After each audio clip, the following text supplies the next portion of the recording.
प्रश्नावली 39। प्रश्न एक में खाली स्थानों को भरे। इस सब को बनाने से पहले हम समझेंगे सबसे पहले कि ताप किसे कहते हैं।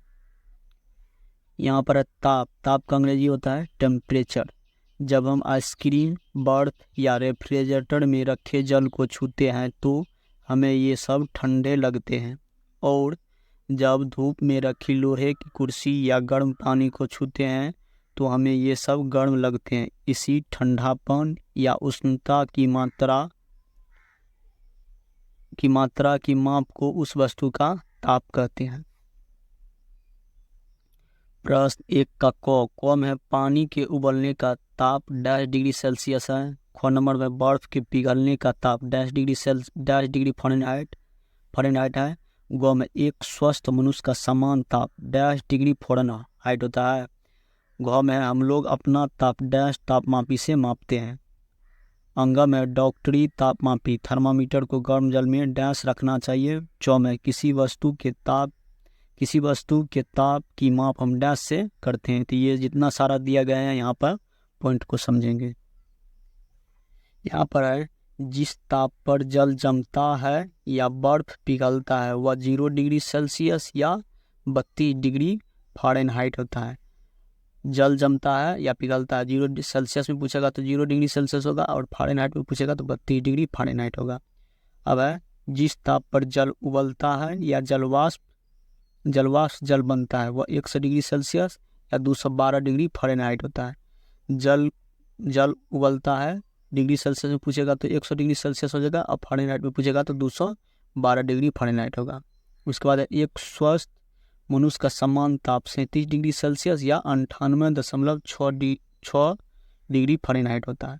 एक स्वस्थ मनुष्य का समान ताप पूछेगा डिग्री सेल्सियस में तो हो जाएगा 37 डिग्री सेल्सियस, या फ़ारेनहाइट में पूछेगा तो हो जाएगा 98.6 डिग्री फ़ारेनहाइट होता है। यहाँ पर है इस तापमापी या थर्मामीटर को गर्म पानी में, डॉक्टरी तापमापी या थर्मामीटर को जो है गर्म पानी में या तेज धूप में कभी भी नहीं रखना चाहिए। डॉक्टरी तापमापी जो थर्मामीटर होता है उसको गर्म पानी में और तेज धूप में कभी भी नहीं रखना चाहिए। एक कक्वा में पानी के उबलने का ताप 2.5 डिग्री सेल्सियस होता है। तो जो कि पीछे में अभी देखे हैं पानी के उबलने का ताप डिग्री सेल्सियस में होता है 100 डिग्री सेल्सियस। यहाँ पे 100 डिग्री सेल्सियस हो जाएगा। ख में बर्फ के पिघलने का ताप 2.5 डिग्री फ़ारेनहाइट होता है। तो बर्फ पिघलने का ताप होता है फ़ारेनहाइट में 32 डिग्री। तो इसमें बढ़ेंगे हम 32 डिग्री फ़ारेनहाइट। ग में है एक स्वस्थ मनुष्य का समान ताप 2.5 डिग्री फ़ारेनहाइट होता है। तो एक स्वस्थ मनुष्य का समान ताप होता है 98.6 डिग्री फ़ारेनहाइट होता है। घ में हम लोग अपना ताप तापमापी से मापते हैं, डॉक्टरी तापमापी से नापते हैं। इसको यहाँ पर हम लिखिएगा डॉक्टरी तापमापी से मापते हैं। अंग में डॉक्टरी तापमापी थर्मामीटर को गर्म जल में रखना चाहिए, नहीं रखना चाहिए। गर्म जल में नहीं रखना चाहिए और तेज धूप में नहीं रखना चाहिए। च में किसी वस्तु के ताप की माप हम से करते हैं, तापमापी थर्मामीटर से। इसमें हम लिखेंगे थर्मामीटर।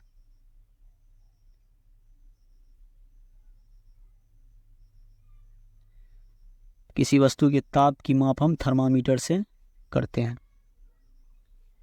प्रश्न 2 डिग्री सेल्सियस को डिग्री फ़ारेनहाइट में बदलिए। ये सब जो प्रश्न दिया गया है डिग्री सेल्सियस में दिया गया है, इसको हमें फ़ारेनहाइट में बदलना है। यहाँ पे हम सबसे पहले समझेंगे कि डिग्री सेल्सियस को डिग्री फ़ारेनहाइट में कैसे बदलते हैं। डिग्री सेल्सियस में दिया रहेगा, सबसे पहले उसमें 9/5 से गुना करें। इसी 9/5 को यहाँ पर लिखा 9 से पहले गुना, फिर पुनः 5 से भाग। इसी को लिखा गया यहाँ पर 9 से गुना पुनः 5 से भाग। सबसे पहले क्या करें, डिग्री सेल्सियस को 9/5 से गुना करेंगे, उसके बाद 32 जोड़ देंगे तो वो बदल जाएगा डिग्री फ़ारेनहाइट में।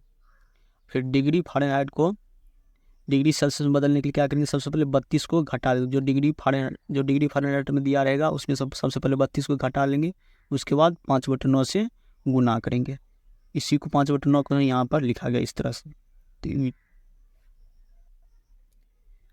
प्रश्न 2 का क नंबर में 20 डिग्री सेल्सियस, 20 डिग्री सेल्सियस। इसको हमें सबसे बदलना है हमें डिग्री फ़ारेनहाइट। सबसे पहले क्या करेंगे हम 9/5 से गुना करेंगे, उसके बाद इसमें हम 32 को जोड़ देंगे तो 5 से कट जाएगा, 5 चौका 20 हो जाएगा।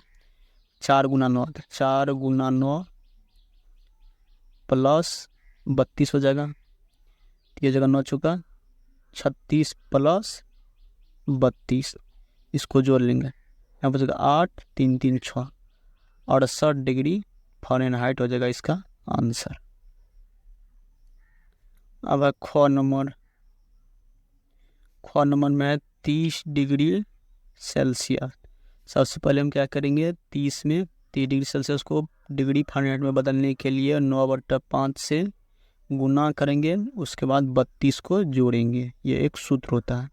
तो यहाँ पर काट लेंगे, 5 छक्का हो जाएगा 30, 6 गुना 9 जोड़ 32 करेंगे, 6 में हो जाएगा 54 प्लस 32 जोड़ लेंगे। यहाँ पर 4 2 हो जाएगा 6, 5 3 हो जाएगा 8, 86 डिग्री फ़ारेनहाइट होगा इसका आंसर।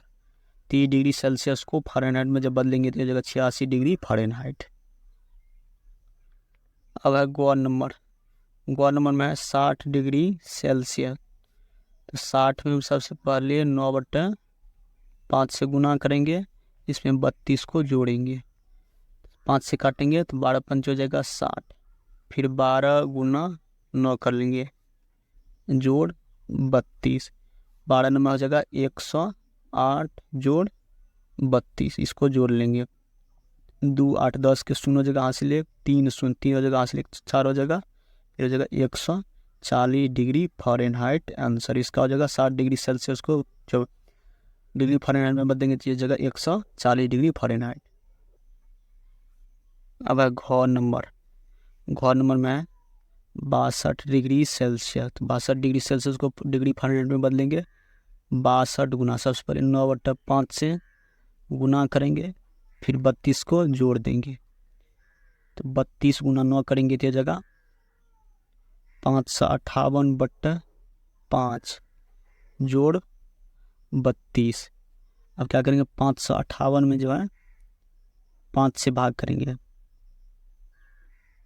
5 से जब भाग करेंगे 558 5 से तो ये जगह 111.6 जोड़ 32, इसको जोड़ लेंगे। हम दशमलव देकर शून्य आगे में दे सकते इस तरह से, क्योंकि यहाँ पर एक ठो दशमलव का आगे होगा तो दशमलव देकर शून्य लगा सकते अपने मूल से। तो 0 6 जगह 6 2 1 जगह 3, यहाँ दशमलव जगह 3 1 जगह 4 और एक जगह 143.6 डिग्री फ़ारेनहाइट हो जाएगा इसका आंसर।